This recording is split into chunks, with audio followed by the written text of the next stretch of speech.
Right, so it's been more than a decade since smartphones took off, and holy heck, have they changed the way humans behave. Teens texting a friend even though they're sitting right next to each other. That's what they do now. Parents staring at social media while their child begs for attention. We know all this, we've seen all this. What started out as a helpful device has fast become an addictive time waster, and it's killing that much needed connection in society. It's changing behaviours and outcomes, and for we all wrestle with this sort of thing daily, don't we? Now people are turning to dumb phones to cut screen time. It's a phone so basic you can only make calls. I think I'm on one of those. I only text and phone. I don't do much social media. So will they really help you cut back on your screen time and rejoin life as we used to know it? Digital commentator Ian Howard joins us now. G'day, Ian. Nice to see you. Hi, Duncan. How are you? Yeah, good. Welcome to the program. Just turn your mic on there. Yeah.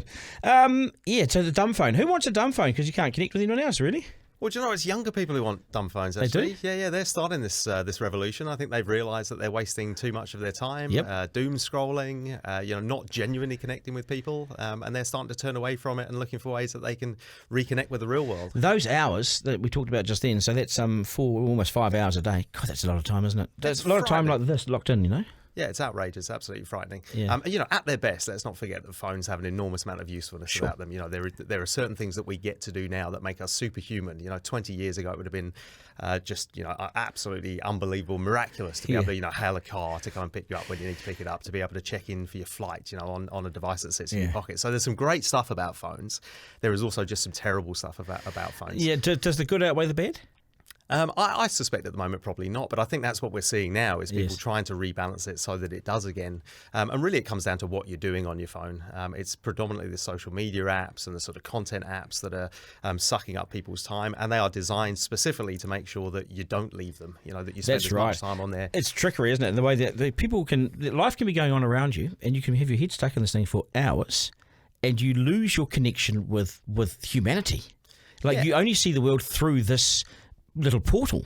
Yeah, exactly, through a tiny little couple of inch screen in your pocket. It's terrifying. Look, this is something that I'm really conscious of. It's something I talk about a lot. It's something I advocate for. And yet I find myself at times, the other day my son was in the middle of telling me a story. The next thing I knew, I was on my phone and I'd missed the end of the story. Guilty. Yeah, exactly. You pull your phone. It's terrible. It's stuff that 20 years ago, if you turned away from your son in the middle of a story and gone and done something else, it would have been unforgivable behaviour. Yes. And these days we just completely normalise it. You do find, though, it's a good point you make, you do find people, if you're talking to them, whatever, and they've got their phone in their hand, I don't know what you're saying, maybe it's not important enough, but they go missing. They just go on into their phone and you've lost them. Yeah, the physical equivalent is literally someone turning away from you to start a conversation with someone else when you're mid-sentence. It's rude, isn't it? Exactly. If someone did that, you'd probably want to clock them. Well, you might. Yeah. 30 hours a week, let's say it's about 30 hours a week now on average.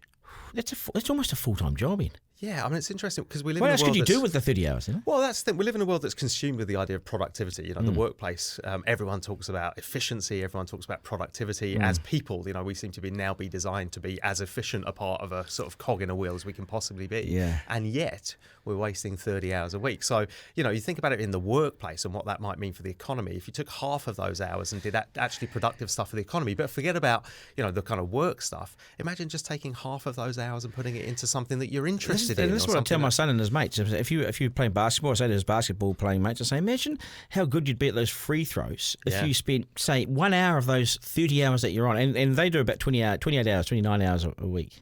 Yeah. Because I tested them the other day, 28, 27 hours. Yeah. So one of the great human needs is mastery. This idea that we get better at something, and that during the course of our lives we get to a place where we feel like we've just about got it. Got a PB, got the personal best. Yeah. So they talk about the 10,000 hours. So you take 15 hours a week, which is literally only half of the time that people are wasting on their phones, and you get to that pretty quickly. Actually, imagine how good you'd be at school if you just spent that time in the library studying. Spent the time reading a book. Spent the time playing the guitar. Spent the time sitting down and chatting with your friends, looking at them in the eye, and reading their body language. How concerning is this, though, for the development of our generation today, the youngest generation today?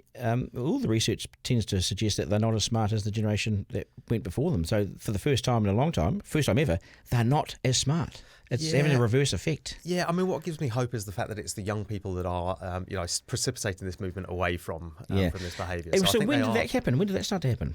Yeah, I mean, from what I've read, it's only in the last couple of years. So I think we've sort of sleptwalked into this dystopian nightmare of a current situation with technology, and I think just now people are starting to wake up. There's some great research available globally. There's a guy called Jonathan Haidt out of the US who publishes constantly, what the effects of social media are on anxiety, on depression, on our social connectivity, on our intelligence levels, and so on. And I think this is starting to become more mainstream. It's a conversation people are picking up on, and generally we tend to find the right solution. I believe that human history kind of arcs towards improvement in general. Yes, and we've always survived, right? So we're still here, and we tend to improve ourselves normally.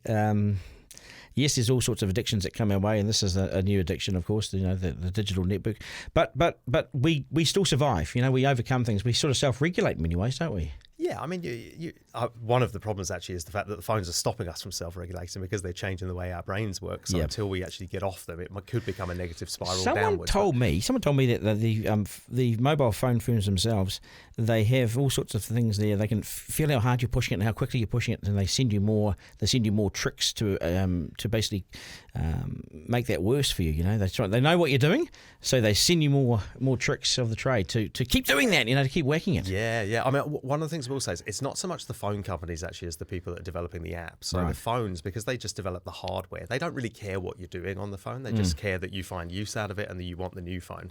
The people that are designing the stuff where you're spending your time, it's called the attention economy. Yes. Fundamentally, the more time that you spend with an app, the more money they can make off you. You lock them into that. We want to lock people into the podcast and lock them in, Yeah, and the data that they have, they will use every trick in the book to make sure that they extract as much of your attention as they possibly can. They do not want to lose you, because if you leave their app and go to a competitor's app, that is literally money that goes to that competitor. It's all driven by capitalism. So they'll send you all sorts of tricks to keep you. Absolutely. Okay, the dumb phone. Have you got one? No, I haven't. I've got a good old fashioned Apple. But I have locked down all my apps. I'm not on social media at all. I'm quite cognizant of my screen time. You know your son's name. You talk to him.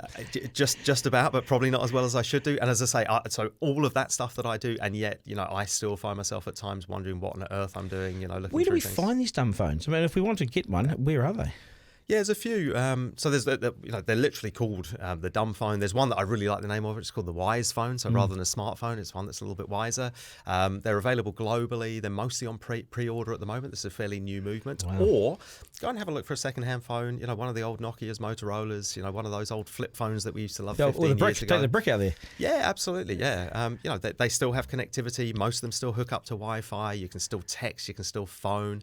The problem is you miss out on things like and this is where it's a balance. Because if you need to use Uber, if you're using the bike locking app so that you can cycle around town, which everyone should be doing, those things you can't use on those brick phones. I do like those scooter apps. You'll do you swipe it, your credit card's attached to it, and that's when it works well. Yeah. So the trick of it is probably I think if you haven't got the self-control, by all means go out and get a brick. But if you have, lock your phone down. Get rid of all the things that you don't need. Even get rid of your browsers. It's so easy to go onto a browser and just start aimlessly kind of googling stuff. Don't do that. Lock all of those things down. Keep the things that you actually need to use, and make sure that the phone is useful to you, not a distraction to you. Good advice. None of us are.